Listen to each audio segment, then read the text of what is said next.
Divya Bharat media में मैं प्रियम कुमारी आप सभी का स्वागत करती हूँ। जैसा कि आप सभी जानते हैं कि आज महिलाएं जो हैं पुरुषों से कम नहीं हैं। आज हर क्षेत्र में महिलाएं जो है 50% की हकदार है। चाहे वो डॉक्टर हो, इंजीनियर हो, पायलट हो, टीचर हो, हर क्षेत्र में महिलाएं आगे हैं।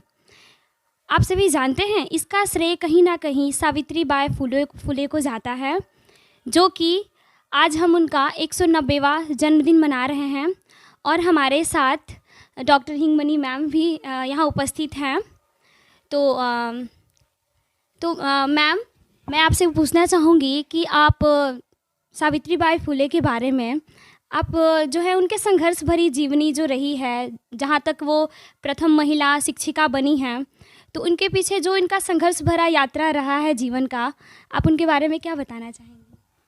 पहले तो मैं आपको बहुत बहुत धन्यवाद, दिव्य भारत मीडिया को थैंक यू बोलना चाहूँगी। रही बात सावित्रीबाई फुले के बारे में, सूरज को दीपक दिखाने के बराबर है।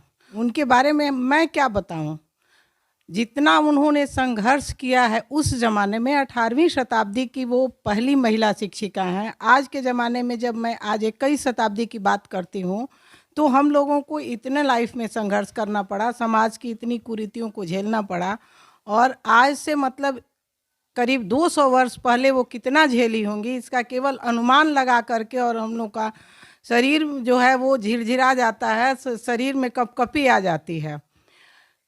हम लोगों ने सुना है कि वो पहली महिला शिक्षिका थी। उस ज़माने में उनकी शादी भी बहुत मतलब मायके से बहुत ज़्यादा तो सपोर्ट नहीं कहा जाएगा, लेकिन ससुराल में उनकी जो शादी हुई, उनके हस्बैंड जो मिले ज्योतिबा फुले, उन्होंने उनकी बहुत मदद की। और उनके मदद से मात्र 9 वर्ष की उम्र में उनकी शादी हुई थी। और उसके बाद उन्होंने अपनी पढ़ाई उनके सहारे से, उनके मदद से उन्होंने पढ़ाई की, बहुत बड़ी बात है। और पहली महिला शिक्षिका बनी महाराष्ट्र की और हमारे देश की।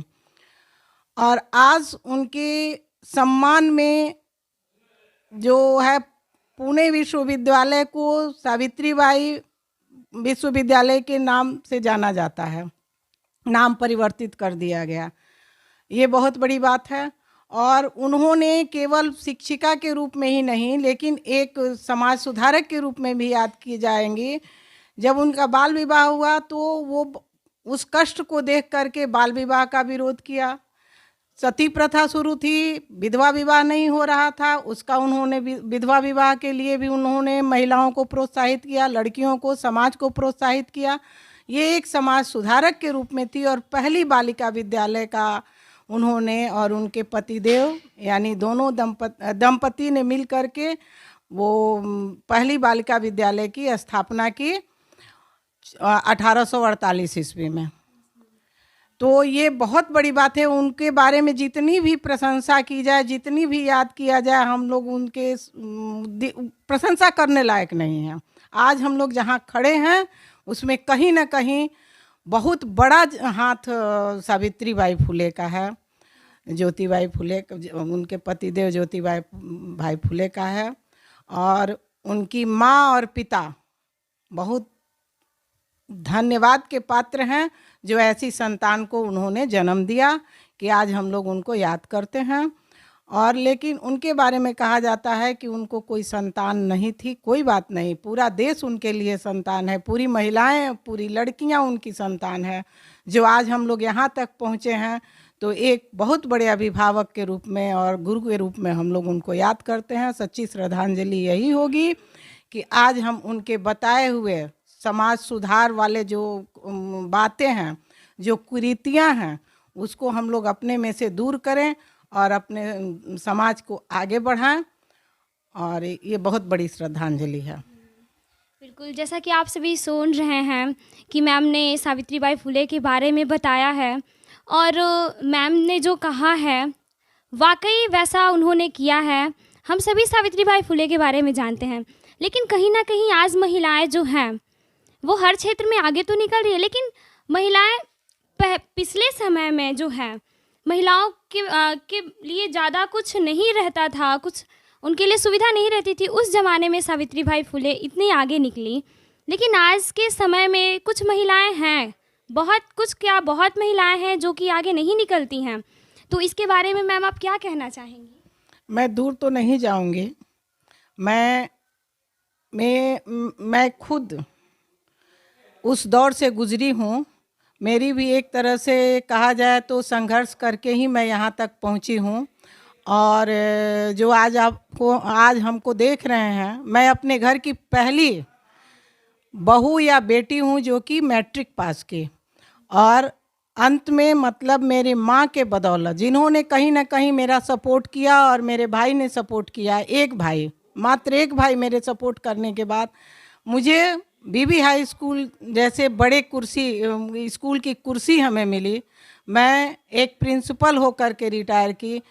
तो ये मेरी संघर्ष की कहानी है और ये 21वीं सदी की बात है।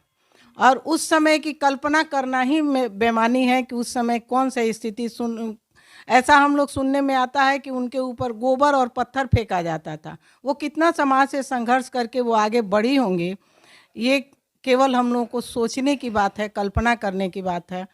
हम लोग अनुमान ही केवल लगा सकते हैं उनके बारे में।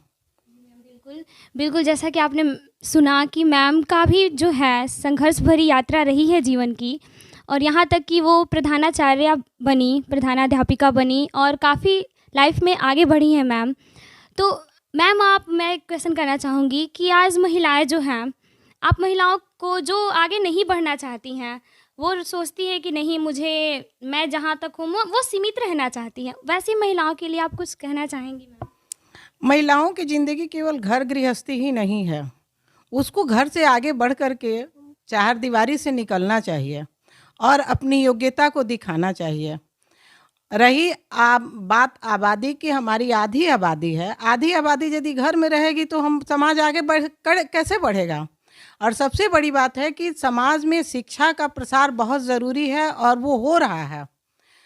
हमारी जो बिहार की सरकार है वो महिलाओं को फ्री सब कुछ दे करके ग्रेजुएशन तक की पढ़ाई करने के लिए सुविधा दिया गया है।